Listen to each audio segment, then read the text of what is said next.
welcome to the J&J Show. I'm Jeff, he's Jerry, and today we are going to continue our discussion on cryptids. I think we're going to go into a little more detail about where we believe they came from, and just, the different types of cryptids, and go into some encounters, what people go through when they encounter these things.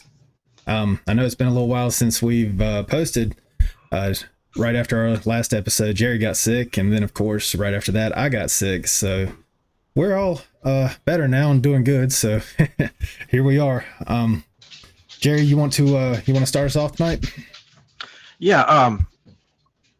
We did last time. We kind of broached the subject and went into a little bit of just kind of dipped our toe in a little bit, and you and I know had discussed the angle we wanted to take with this, because our channel, it never disconnects very far from how it relates to the Christian walk. And we definitely have, both of us have noticed where this subject, there's a lot of Christians who are affected by this subject and are interested in this subject. However, the church as a whole has ignored this to a great degree. I mean, the church as a whole ignores the existence of demons as well, which is shocking. But nevertheless, this is something that I think a lot of people are interested in, and it's going on. It's a big debate as to whether this issue with the cryptids is becoming more common, or whether it has always been like this. And what we have now is that the internet is causing there to be a much more sharing of people's experiences. We're seeing that a little bit with the end times thing. I've heard people say that, right now, the end times chatter is the same as it was in the late 80s. And that's just simply not true. In the late 80s, you could read Bible prophecy and you could talk about it with somebody. But the fact of the matter is, there was nowhere to go to discuss Bible prophecy or end times issues with literally thousands of people like you can now with YouTube. And the same thing goes with, like you said, the cryptid thing is just right now is wildfire, and it really is. It's going gangbusters, and I think that a lot of people who used to really poo-poo the idea, I think that when the government came out and admitted that the UFOs are out there, and they've admitted more than just that, they've admitted that abductions are taking place and that they don't know what these things are. I think there was a lot of people who were on the fence at that point that said, well, gee, there must be something to this after all. And of course, everyone has to go through that. Just like with the Lord, you have to go through that phase where you're wondering, does he actually exist? And then once you get there, you leave that behind and you realize that, yeah, he does in fact exist, and you live your life accordingly. Well, the same thing goes with this. It's not so much a matter of believing in monsters as it is realizing that the world is not the sanitized, normal place that science would have us all believe. That there is, in fact, a lot of very unexplainable and bizarre things that are loose and active on planet Earth.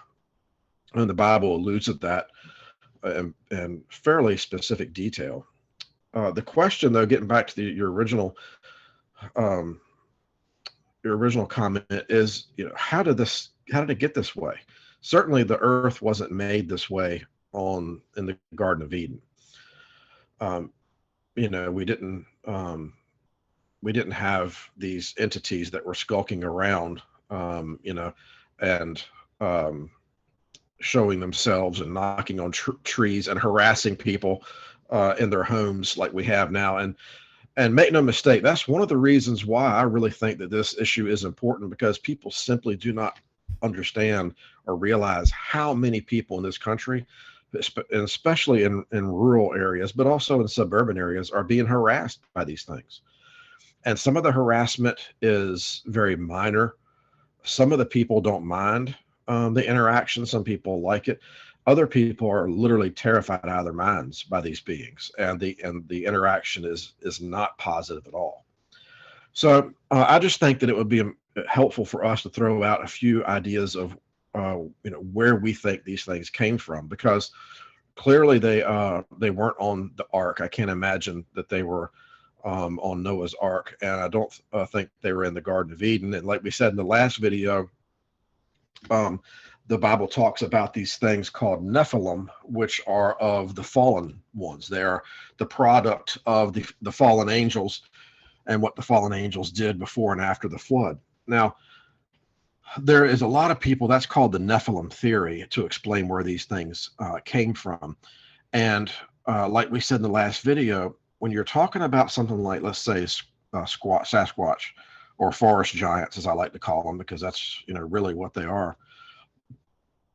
They really are not a perfect representation of the giants that we read about in the Bible, and also the giants that history tells us about. These beings, the giants like Og and Goliath, were very much the leaders of entire societies back then. Og was a king. A lot of the giants were kings. They had, Og had an iron bed that he slept in because he was so large. A lot of these giants, I'm convinced that they had supernatural abilities, because they were, in fact, offspring. You have two different classes of giants.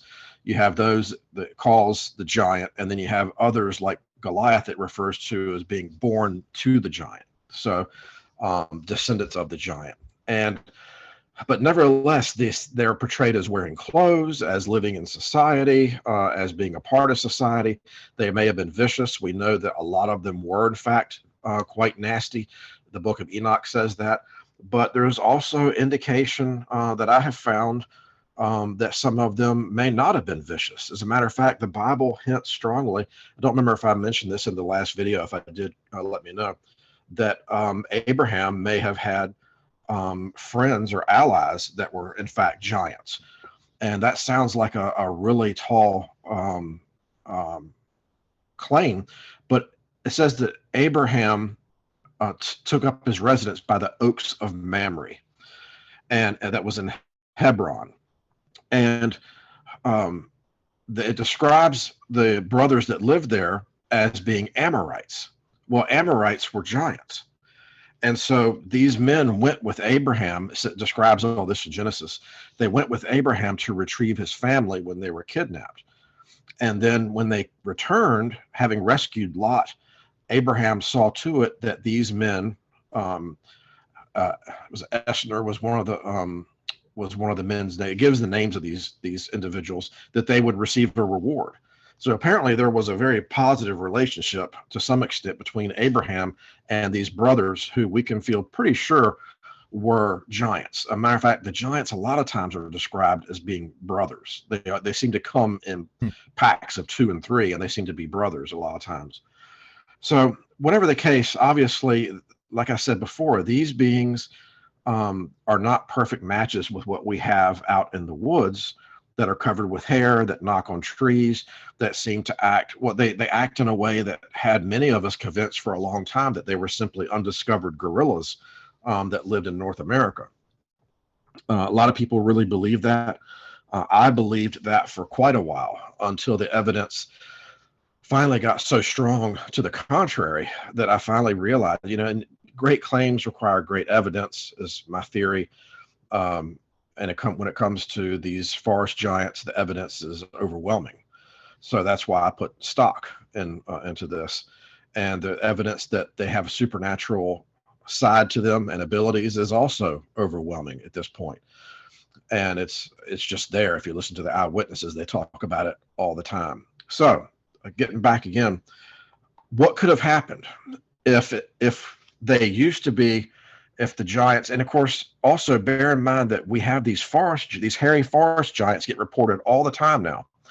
But at the same time, in my opinion, we have had almost no reports of giants of Old Testament fame. There was one out of Afghanistan, and it may be true, I don't know. But I think it's pretty safe to say that we're not having hundreds or thousands of reports of people seeing giants, in the world that would bear resemblance to Og or Goliath, a huge man that is somewhere between 9 and 11 feet tall. We're just not having that. There might be one or two here or there, you hear about, but one or two accounts from a couple people does not, in my opinion, make something really legitimate. You have to have thousands of eyewitnesses. So if these beings are the remnant of the giant, how did they get in their current state? Because this is a big, and jump in at any time, Jeff. I'm just going, stream of conscious here on this. Yeah. You mentioned that the ones how they're described in the Bible as the giant men, they're also not described as being hairy. Correct. Like the forest giants of today. They're actually, I'm pretty sure if they were covered in hair, they would definitely mention that in the Bible when they're describing these beings. But I just thought of that because today they're misconstrued as being apes, and if they had that much hair on their bodies covering their entire bodies like they're described today, then that's something that probably would have been mentioned in scripture when they're describing these beings.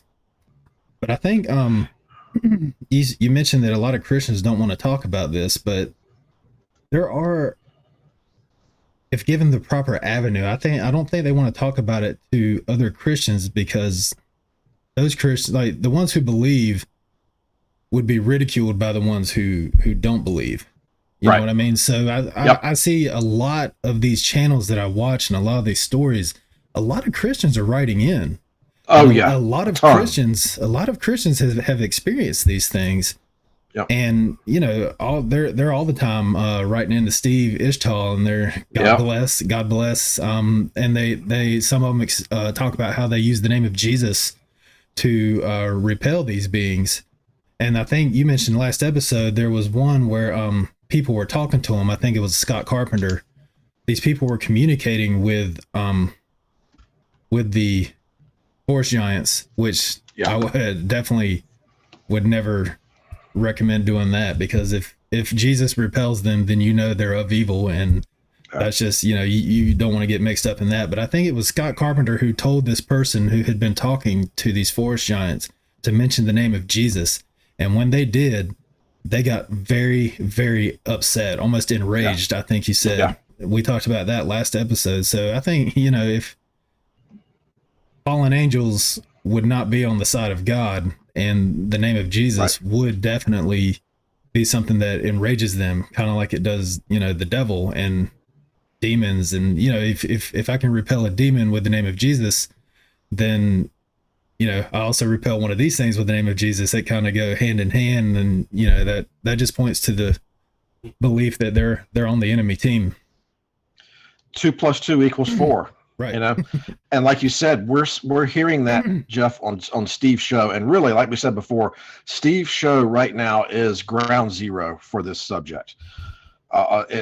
He has cut through all the circus, the farce that has been the Bigfoot study for so long, what has made people laugh and giggle when you bring it up. Steve has cut all that down. I mean, his show is straight up, serious, and people who, like you said in the last video, he doesn't have a whole lot of sympathy at this point for people who don't believe, and he outright disdains people who want to mock. And so, because he's had experience himself, so he's not going to be told that they don't exist. But you bring up the critical point is what you just mentioned, and it's not just once, not just twice. We're hearing this now every week. Some weeks, several episodes where people have said that they invoked the name of Jesus and these beings fled. And we're hearing that with several different types of cryptids as well. Okay, that should not be if these things are aliens or if they are simply forest gorillas. That shouldn't be the case. So that gives us a big clue as to what's going on here. And there's a lot more as well. This, there's a lot to this. Now, the question is then, like we said, if they have these abilities, and if they are a connection to the giants of old, because it does seem strange that the giants of old have disappeared and that these beings have seemingly appeared over the past few centuries, because we don't have a whole lot of accounts of these things in ancient history. The accounts seem to go back into roughly the Indian time period, the Middle Ages, the pre exploration of North America, but not a whole lot before that. So there does seem to be a point where the giants disappear and these beings show up. So one theory that I really didn't come up with, I don't know who came up with it, but it's not spoken of very often, but I think it makes a very good point, is that these, the Bible in fact tells us what happened, and that these beings received, the giants that is, the same treatment that Nebuchadnezzar received. And this is detailed in the book of Daniel in the Bible. And what happened here is that Nebuchadnezzar, who, believe it or not, people don't realize Nebuchadnezzar had a pretty good relationship with the Lord. And if you look at how he ends up, I'm pretty sure that he's going to be in heaven. I know he's been portrayed as evil at times. The Bible doesn't say that. The Bible says that he gave glory to God, and that God loved him, and that God thought highly of him. And we know that God loves everyone. And so I fully expect Nebuchadnezzar is in heaven. But there came a point, as he was prone to do, where he backslid quite a bit. And at one point it says, and I have it right here in chapter 4, that he got so full of himself that he began to lift himself up as God. And what happened was a judgment was pronounced against him. And I know reading is not great television, but it's just a couple verses here, just so people will get the clue here. King Nebuchadnezzar, to you it is decreed, sovereignty has been removed from you. This is what was being told to Nebuchadnezzar by, it was either Daniel or Daniel. And he tells him, Daniel tells Nebuchadnezzar, and you will be driven away from mankind, and your dwelling place will be with the beasts of the field. You will be given grass to eat like cattle, and 7 periods of time will pass over you until you recognize that the Most High is ruler over the realm of mankind and bestows it on whomever he wishes. Immediately the word concerning Nebuchadnezzar was fulfilled, and he was driven away from mankind and began eating grass like cattle, and his body was drenched with the dew of heaven until his hair had grown like eagle's feathers and his nails like bird claws. But at the end of that period, I, Nebuchadnezzar, raised my eyes toward heaven, and my reason returned to me, and I blessed the Most High and praised and honored him who lives forever. And the story goes on, and Nebuchadnezzar, it was a happy ending. He basically goes back to normal. But what's interesting about this, obviously he's driven out. He lives in the woods. He sleeps on the ground, which, we're pretty sure these beings do. As for eating grass, I don't know if any of us are completely sure. They seem to eat everything from the accounts. They eat deer, they eat garbage, they can eat whatever. They're eating constantly. And so they talk about the nails and whatnot. And I think it's very interesting that eyes toward heaven, that he had lifted himself up as being like God.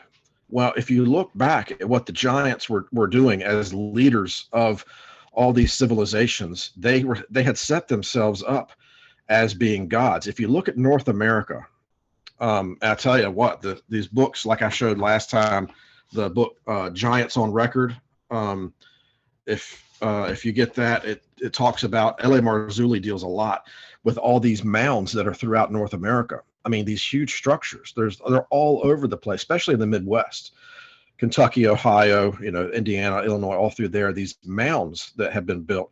And the Indians all say, listen, that we didn't do this. This was done by, and some of them go as far as to say done by the giants, and others say that by those who were here before us. And so clearly these giants had set themselves up as being gods or leaders over the Indians. And the Indians, for the most part, didn't like, and sometimes they made war on these giants if they could. They didn't think highly of them at all. So it's just a theory, and it's not a perfect theory, but it seems as if at some point these giants may have received the exact same treatment. For one thing, why would this be in the Bible? There's nowhere else. There's nothing else in the Bible remotely close to this. And like some people say, the strangest verses in the Bible a lot of times are the most significant. So why is this little story even in here? It's bizarre. Except, does it give us a clue as to what happened to the giants? That they received the exact same treatment as Nebuchadnezzar. They were driven out into the woods, and where their mind, that was the other thing I was trying to think of a while ago when I was stammering. It says that his intelligence returned to him, his reason. Now that's critical, because these beings, Jeff, and I know you've heard this as well, while they are very capable of communicating to people telepathically, and when they do, they communicate just like you and I. The sentences and the words that people get from these beings when they're walking through the woods, and all of a sudden it comes into their mind. It's not like Neanderthals are talking to them. You go, me not like. They're not knuckle draggers or anything. It's very clear. Yet they cannot and do not speak that way with their own mouths. No one has talked about these things speaking clearly to anybody. It just, and of all the reports, you just don't hear that.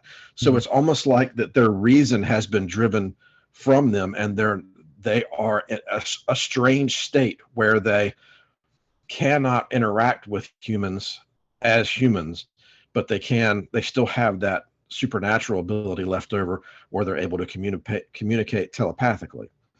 But there is, that's just a theory. It's not 100%. I think it goes a long ways to explaining, because I tell you, Jeff, as I'm sure you're aware, the height is dead on.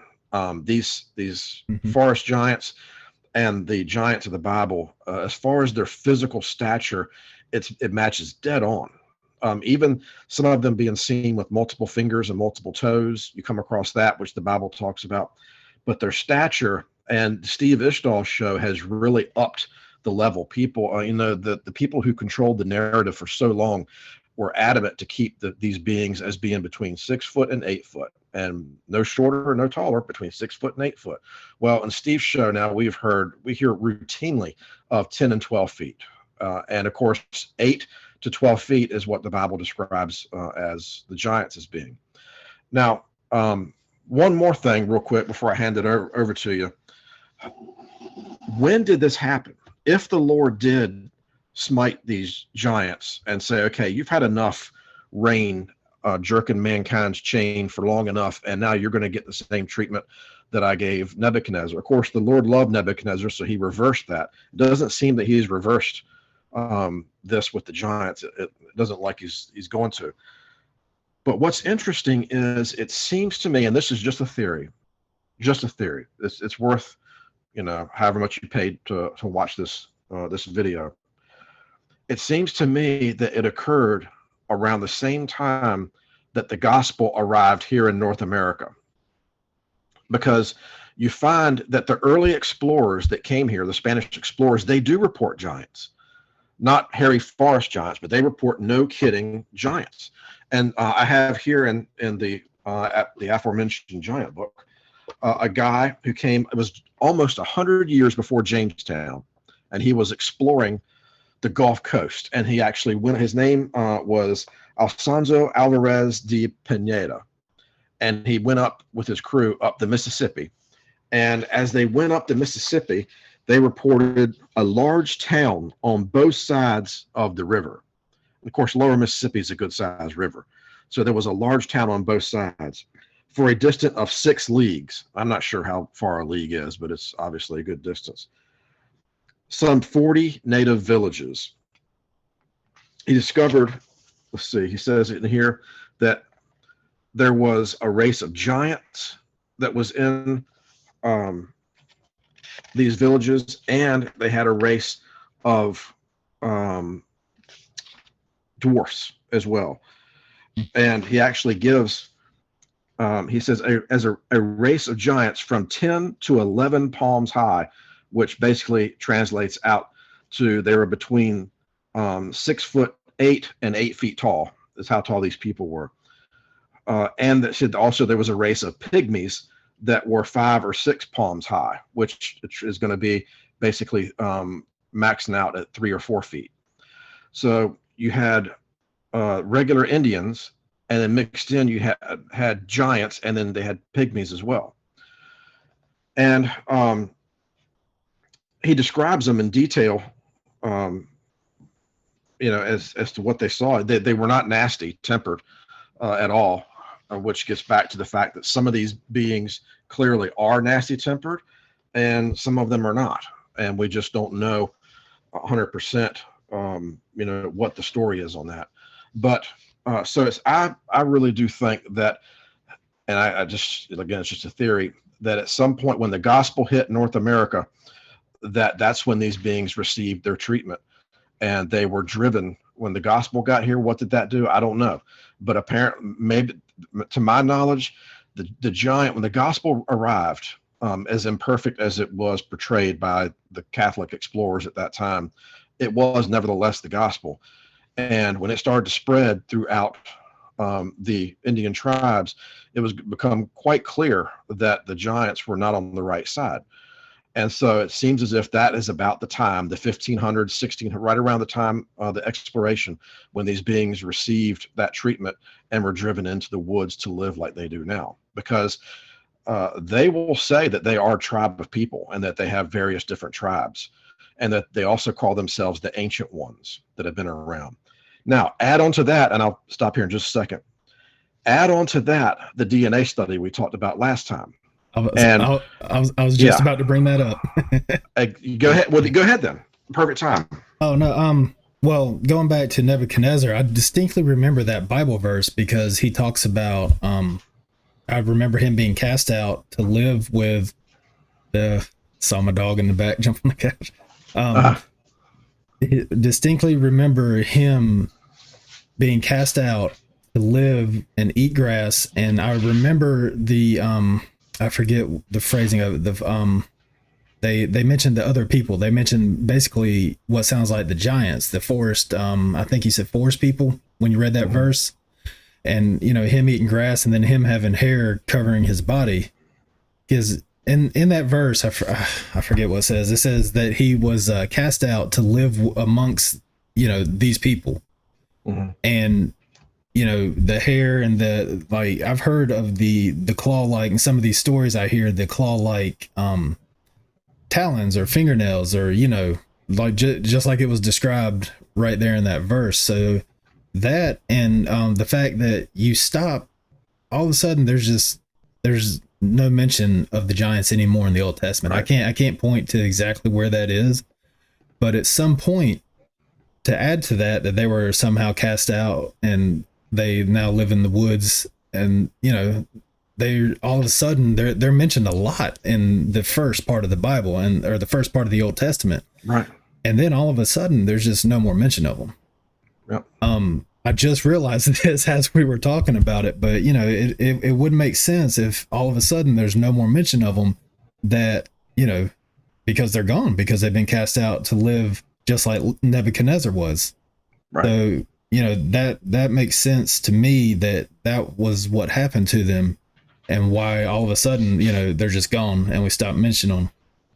But it also points to the fact covered in hair, and just like the ones today. But I forget exactly the point I was going to make with the DNA, but it's traced, like you said, it traces them back to the Middle East.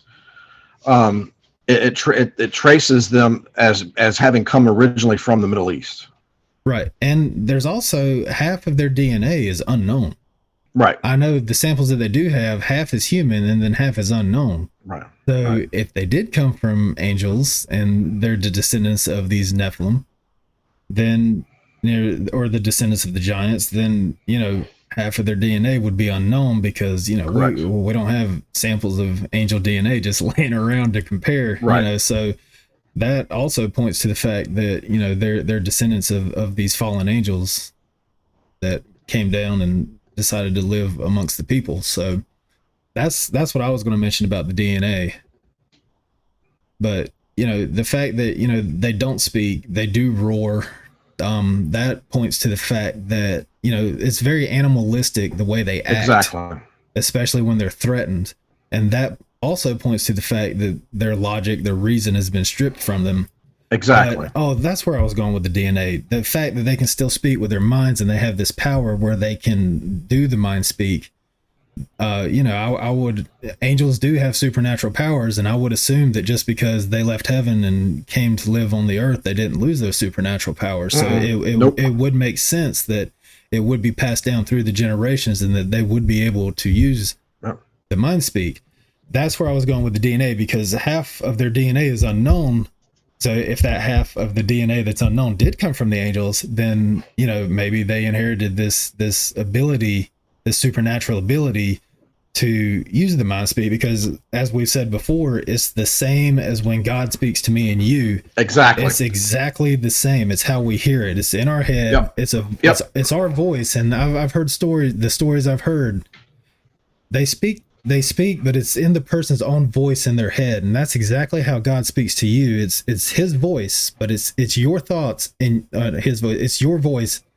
It's from him, but it's in your head. It's your thought. It's your voice, but you know that it's not you.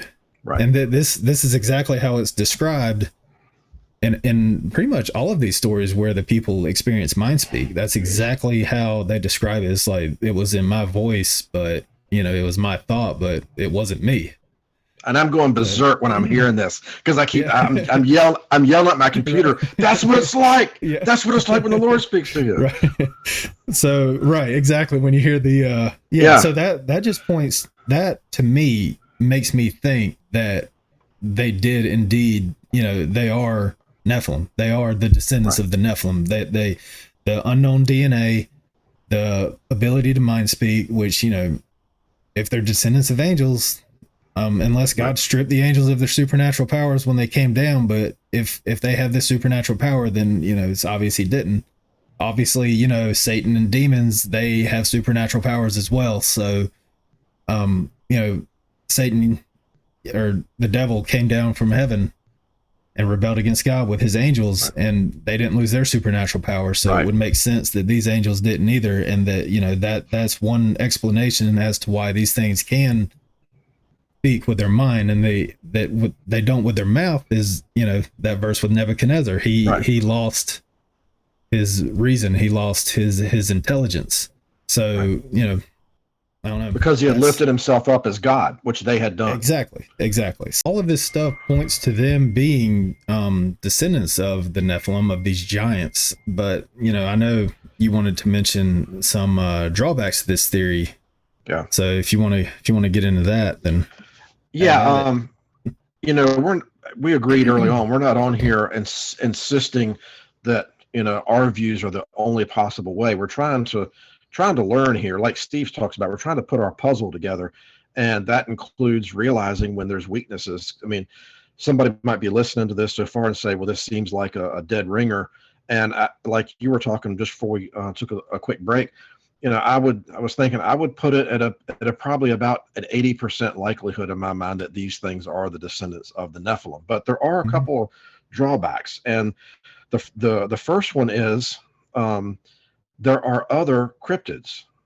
Okay, so this theory might explain the hairy forest giants, but it doesn't explain the long list of other cryptids that we'll probably get into a little bit later. So where did they come from? Now that leads us into the Enoch talks about that the angels sinned against all sorts of animals, and basically mixed animals. So we know from what Enoch said, and other book, not just Enoch, but one of the Jasher, I think, as well, that these fallen angels were making what the book of Enoch flat out says were monsters by mixing all sorts of stuff that wasn't supposed to be mixed. So that likely is where these other cryptids come from. But it's also reasonable to then say, okay, well, if that's where these other cryptids, like the Dogmen and some of the others we'll talk about, if that's where they came from, then why isn't it that that maybe these hairy forest giants also came? Because one thing about that, we don't know what the original giants looked like. We assume they were just big people. but we don't know that. These things out in the woods are definitely very different from us physically. They walk different. Their arm structure is different. Their feet are completely different. Their necks, which they a lot of times don't even seem to have much of, is different. Their eyes, they don't have whites in their eyes.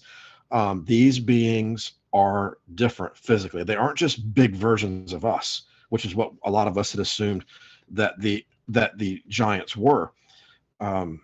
If these hairy squatches are the remnant of the giant, then the giants clearly looked different than we thought they did. They weren't just big people, but they had literally.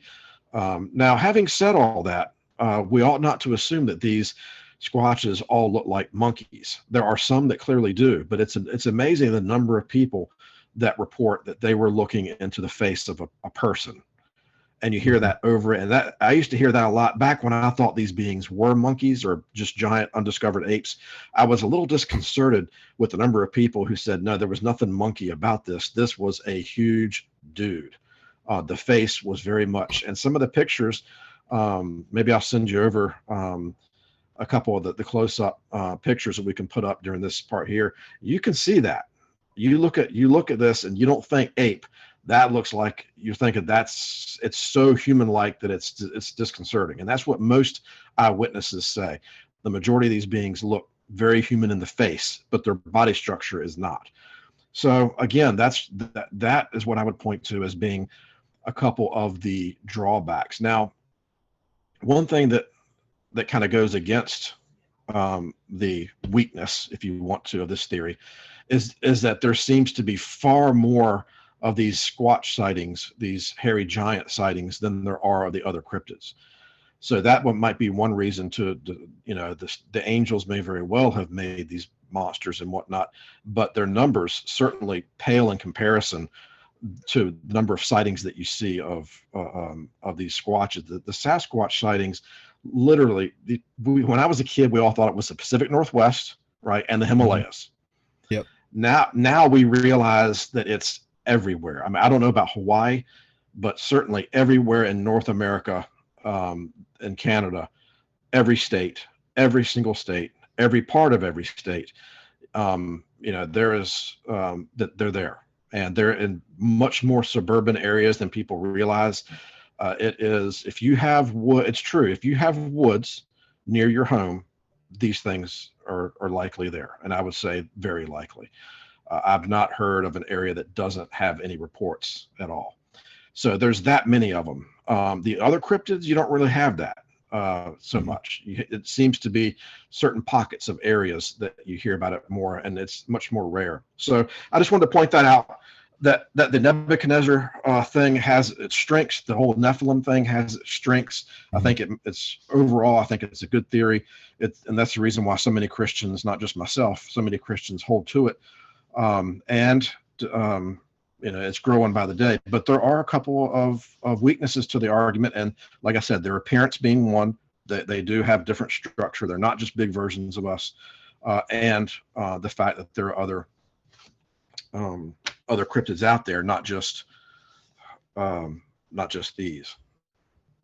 Right. And you had mentioned something early in the episode about the end times. And I think, we had talked a bit in last episode in part 1 about the veil being lifted and these creatures being unleashed on the earth. That's in the book of Revelation. So that's scripture. So that's going to happen. And a lot of people describe these things as being there 1 second or being gone the next. Excuse me.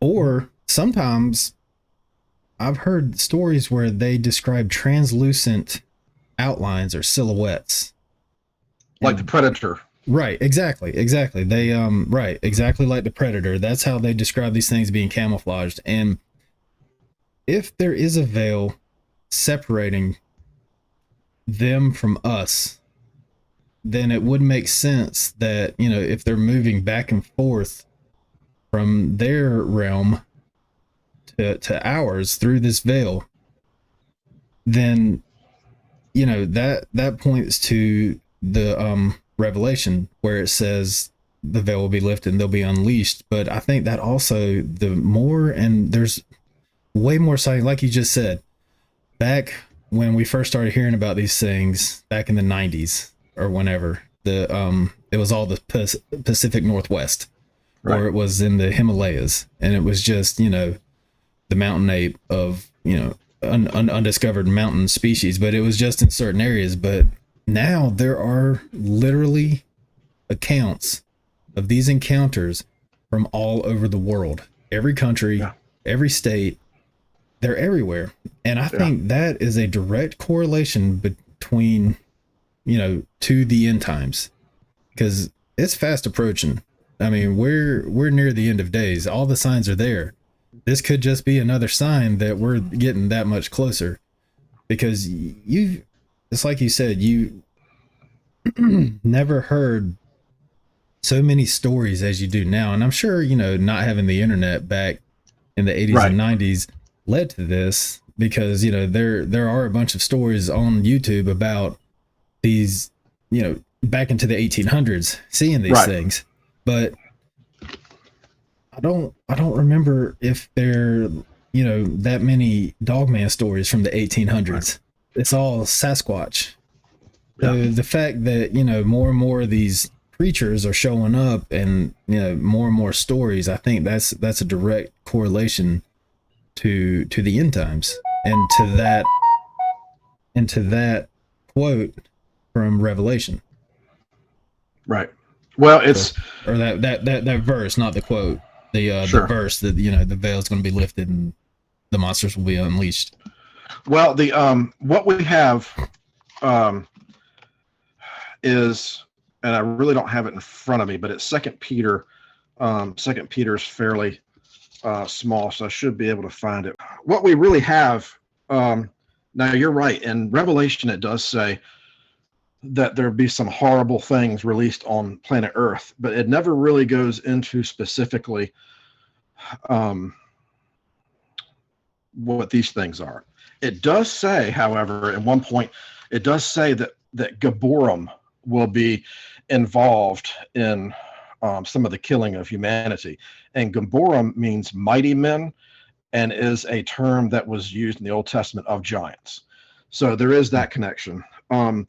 There's a strange passage in Second Peter. And one day I was reading this, and it just, how it goes sometimes when something just leaps off the page.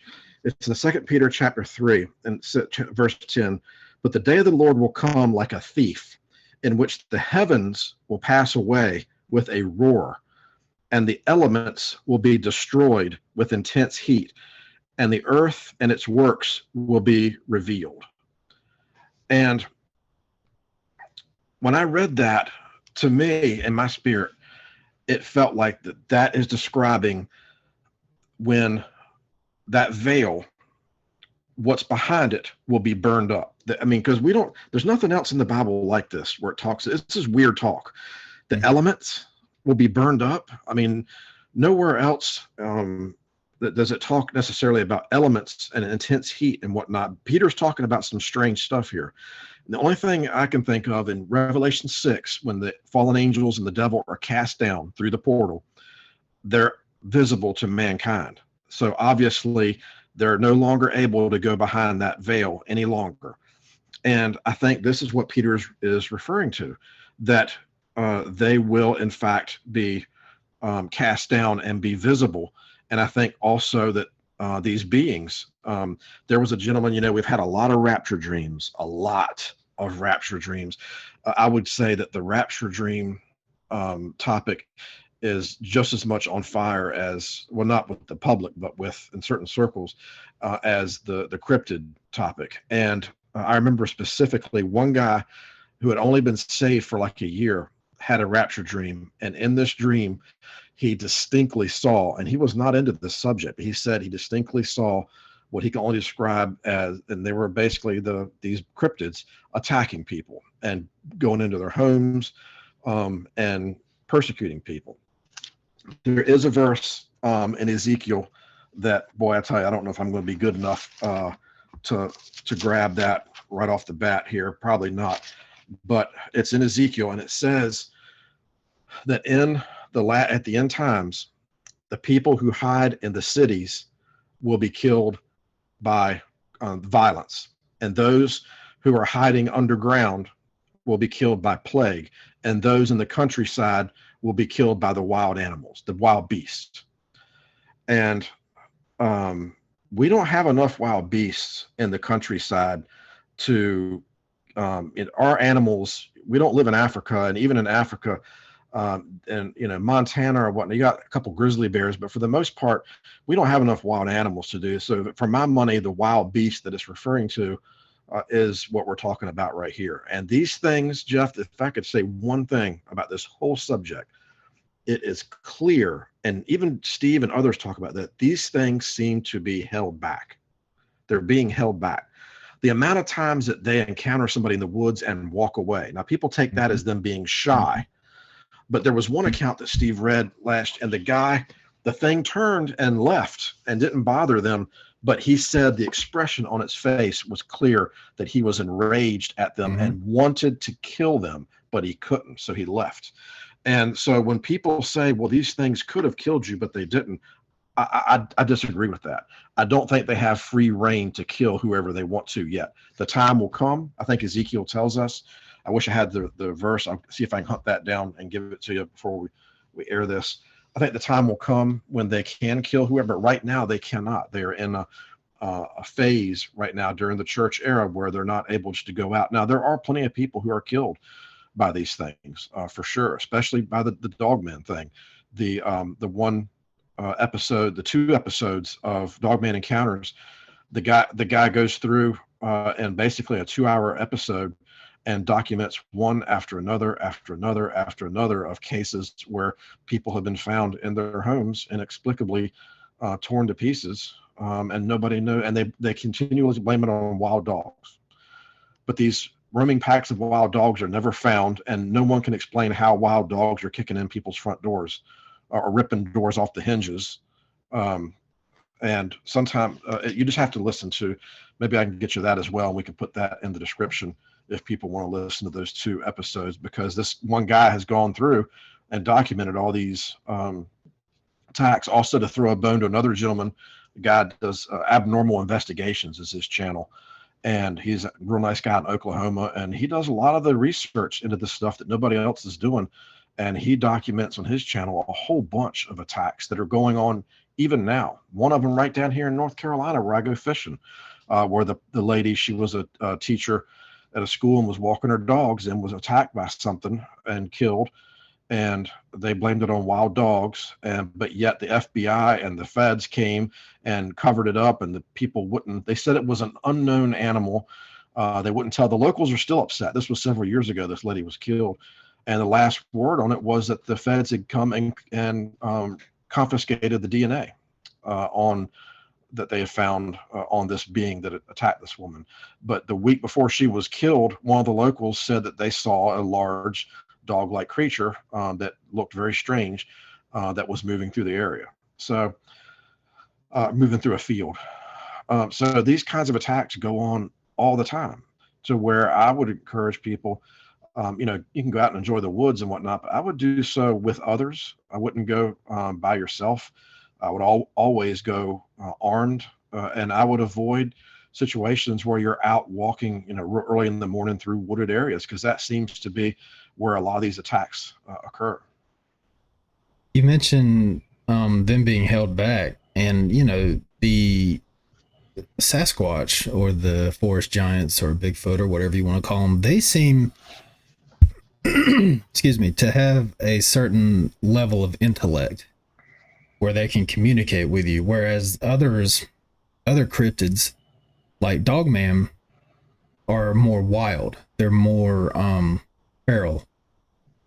And if they are that feral, you just mentioned cases of them being killed. Why aren't they just running through, just killing every single person that comes in the woods, killing every single person they come across? Because there's plenty of stories where they see the Dogman and the Dogman sees them, stands up on 2 legs, and then runs off into the woods. Or they turn and run, and they're running for their car. They're trying to get out of the woods, and they have Dogmen on one or either side or both sides of them, and they seem to be escorting them out of the woods. Right. Why don't they just kill them? You know, Right. so it does seem that, you know, because, you know, especially the Dogman, that seems to be the most feral of all of these cryptids. If they weren't being held back, like you said, they would, in the countryside, they'd just be kicking in doors, every single Yeah. door. They'd be killing every single person they came across. So the fact that not only that, but the Sasquatch you mentioned, I heard that story too, where the man that he looked at the man with pure hatred and seemed to be enraged at his presence there. Why didn't he kill him? You Right. know, so it does seem like they are being held back, they're being restrained, and you know that points to Revelation where they're going to be unleashed. Right. So you know, it also points to, like you said, that guy's dream where he sees them just killing indiscriminately. So you know, for some reason, people do get killed by these things, but it does seem like they are being held back because, you know, those cases, I don't want to say few and far between, but there would be a lot more people just being ripped apart Oh, sure. with no explanation, like these stories, if they could just run around killing indiscriminately if they weren't being held back. So Like, St- I think that too. Sorry, I think that too points to the fact that they are being restrained at the oh yeah. moment. So Like Steve has said a couple times on his show that if one of these be if one or two of these beings decided they were going to attack a neighborhood one night, there would be nobody left alive the next morning. I mean, nothing's going to stop them. So a lot of the people who love these creatures, who worship them, because it's really disturbing how yeah, quickly mankind will start worshiping something. And there's a lot of people out there that literally idolize these creatures. And they point to the fact that they turn and walk away, saying, see, they're benevolent. They just want to be left alone, which Steve points out rightly, and I've pointed it out. A lot of people, if they just want to be left alone, then why are they looking in people's windows? Why are they killing people's dogs in their backyard? Why are they throwing things at people's house? They don't just want to be left alone. They could easily hide back, and some of them do. And that's one thing I wanted to mention also, that we really do have to remember that if the DNA, which that DNA study was legit, people can say that it wasn't all they want to, but it was a 5-year study done by professionals. It was a legitimate study. The fact that the mainstream science didn't like the results just shows that they're not good scientists if they're going to reject the results they don't like. But um, these beings are half human, and as such, they come in all different personalities. And there are accounts, there's no denying accounts of these creatures saving people when they could have simply turned around and walked away and let a person die. There's quite a few accounts of these creatures saving children, carrying the children, dropping them on the trail where they can be found, and then and disappearing. Is it 7:30? yeah. Get done with this, just jump in on that. All right, go ahead. But so, trust me, nobody would like to paint these things as all bad more than I would, but it would be irresponsible to dismiss all of those reports, because there are a lot of them. Now, I do not think that most of these beings are nice or kind. I don't think that most of them are murderous. I think that the most of them are just kind of, want to be left alone. But there is a good percentage, I don't know what that is, that have ill will towards people. But I do want to stress that, you listen to the accounts, and there are some, there's no way that you can say that these beings were doing anything but trying to help people. And it's just, there's no way around it. I tried to find a way around it, but it's clear that some of them have literally saved people's lives at times. Now that, they've also taken plenty of people too. The Indians detested these creatures by and large.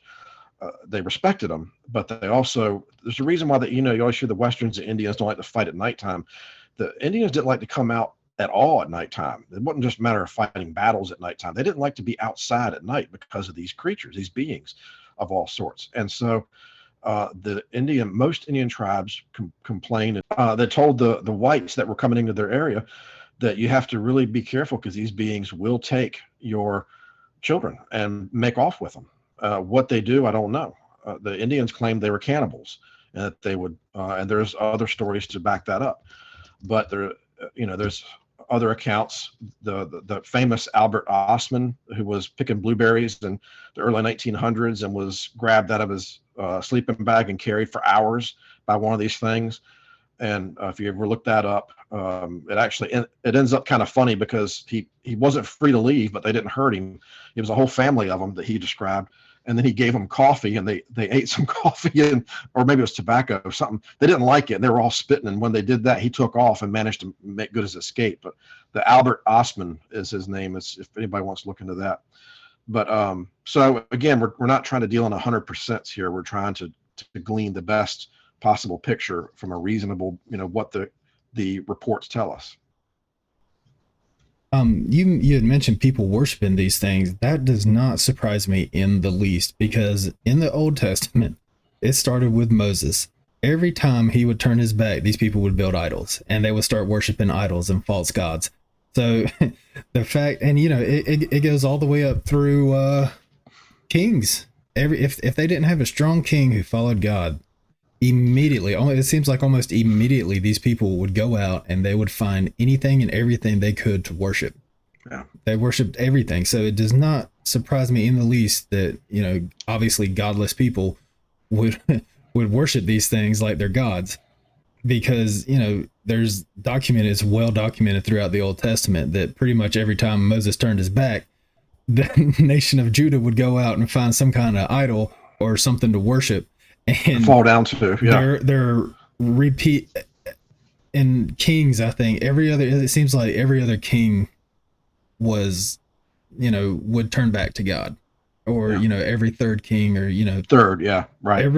There seemed to be a line of bad ones who were godless, who turned away from God. Then there was that one, and there's always the verse in each of these chapters that's like, he destroyed the Asherah poles, he got rid of all the idols, he destroyed the altars that they used to worship these false gods. So it does not surprise me in the least that people would go out and try to worship these things. And I've heard stories where they actually go out and they leave them food. Oh yeah. And that's not a good idea. Why are you feeding these things? But yeah, it doesn't surprise me. I just wanted to throw that in there, that it does not surprise me in the least, because it's well documented throughout history in the Old Testament that people, as soon as it's almost, Moses couldn't turn his back on them, they're all worshiping something. So it doesn't surprise me that people who, obviously these people don't know God, and they need to know God, and if they did, they would stay very far away from these things, and they definitely wouldn't be feeding them. Yeah, it's one of the first, speaking of we had the whole, you think about the movie Independence Day that came out in the 90s. It was about the aliens and whatnot, and they portrayed the whole group of people that you always get with anything like this, that because they had all the people in the movie that rushed up to the top of buildings to welcome the aliens because they were going to teach us how to respect Mother Earth and all that. Well, you have the same thing with inside the Bigfoot community, where the people, they go out and they play flutes and they want to hold hands and whatnot, and they had their furry forest friends and whatnot, and they they knock on the trees and they give them beads and stuff, and it's just it's really kind of, the one gentleman, the Abnormal Investigations channel, I was talking with him last week, and he knew a lady who used to feed these things quite regularly. And actually, Britton Sawin's channel has a very disturbing account of this. Both of these accounts, two separate, where an old lady was feeding these things, and then they stopped for whatever reason. And the one, they stopped, and the beings didn't understand when it stopped. And so one night they came and kicked the front door in, and the woman who was telling the story was just a teenager at the time in the house next door, and she heard and witnessed and saw at the window these things, because they walked around the house and were making a lot of noise, kicked the door in, drug the old lady out screaming into the woods, and she was never seen again. And this woman could barely tell this story without choking up. And then there was the other one, that the gentleman with the Abnormal Investigations that I was talking to, he said a lady was feeding them, and then one day she was just found with her head twisted off. And they said, well, it was a farming accident. And what kind of farming accident was that? Was she farming on her back porch? I mean, it's, but the excuses they'll come up with to explain away are hilarious at times. I get a laugh out of, people there was one picture Steve had on his thing, and it was a big log that somebody sent in. The big log had been thrown through the windshield of this guy's car, and it went through the windshield and nailed the passenger seat. And if it had hit the driver's seat, it had killed him. It was amazing. And somebody put on there, oh, that could have just been a squirrel or something that was on the thing. It's like a squirrel through a log through. I mean, the excuses they come up with are even more ridiculous than the fact there could be a hairy giant out there throwing logs around. It's like when they try to use swamp gases to explain UFOs. Swamp always gases, yep, always with the swamp gas. And if it's anything in the water, it's automatically basking shark. That's the one they always use. Anything strange that's seen, because they've dredged up strange things out of the ocean before, off New Zealand, and clearly this thing looked like some sort of a dinosaur, and all the signs that, oh no, that's a basking shark. Really? A basking shark has an 8-foot neck with a football sized head at the end of it. But the things they expect us to believe, because most people do. Most people gobble up these explanations because a lot of people, like, we've said that Steve Ishtal points out, are afraid. A lot of the laughter is because people are afraid that it might be true after all the time. And a lot of people are looking for anything they can to explain this away. Well, that's not a really good way to live, to try to explain away what literally tens of thousands of people are reporting. Something else too about these things that is, you pick up on, and you and I both listen to a lot of accounts, people who write in and report what they've experienced. And one of the things that's really, you hear over and over and over and over again, that people who've had encounters, especially with the Dogman, which is a ridiculous name. I wish we had a better name. But nevertheless, that's what this thing seems to be. For those who may not know, it's basically a werewolf that it's not a human part of the time. It doesn't wear clothes and do the Credible Halt. It's basically this thing that people see all the time that lives out in North America and all around the world. It seems to be even more scattered than around the world than even the Sasquatch. But people who've encountered, especially the Dogman, talk about it coming up in their dreams and their nightmares for a long time, and not just in a way that is because they've had stress. Now, these people do have a lot of stress issues. Almost all of them who have seen the Dogman report PTSD afterwards. It's extremely common, and partly because they seem to take a particular glee, like you were saying earlier, and if they can't kill the people, they take a particular glee in scaring the people. There's the famous Dogman Encounters episode of the lady in Germany who was house sitting a house out in the middle of the Black Forest in Germany. And this thing came right up to the back kitchen was all glass where you could see out. And it was late at night. She was getting water and she looked up and this thing was there at the glass. And it could have kicked the glass in and what. And all it did was reach out with its nail and just tap the glass. And standing up on two legs, 8 foot tall, built like, Arnold Schwarzenegger wished he could have been built like these things are reported to be a lot of times.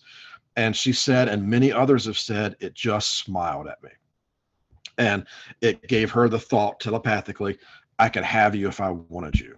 Which again, I think a lot of times that's a lie. That's one of the reasons why Scott Carpenter doesn't trust these beings, because they all tell different stories. They don't all have the same story as to where their origins. Some of them claim they're star people. They've come from other planets. Others claim they've always been here. Some claim they're the original humans. Well, they all have a different story. They're not reading off the same script. And so it's a big subject. We've branched out a little bit more tonight. And I think that this type of discussion, like with Steve's show, I really enjoy it. But my favorite part is early and at the beginning and the end when he's talking about what he thinks and trying to put his own puzzle together. And next time, maybe we'll discuss a lady who wrote in recently just to his show. And it took him an hour to read her encounter, but we'll mention that for me, it was probably one of the most eye-opening encounters of all time because of what she reported. She was a Christian and whatnot, and how it all went. But this is real, and whether or not activity is increasing because we're getting close to the end times, I don't know.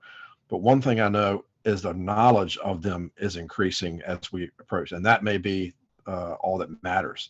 people's awareness of these things. It's no longer considered, this fringe idea that you get laughed at, and you still get laughed at and whatnot by people. I don't go around bringing it up all the time because people who don't know, people who are ignorant of what's going on, they're just gonna laugh.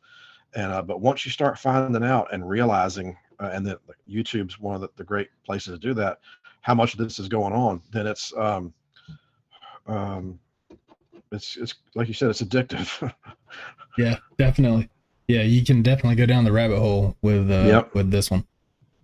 All right, well, I think that's going to do it for part 2 of this episode. We'll definitely be back with a part 3. Was there anything else you wanted to add before we close it out? Not for me. All right, well, we don't do this for the likes. We don't do this for the views. We're not trying to get as many subscribers as possible.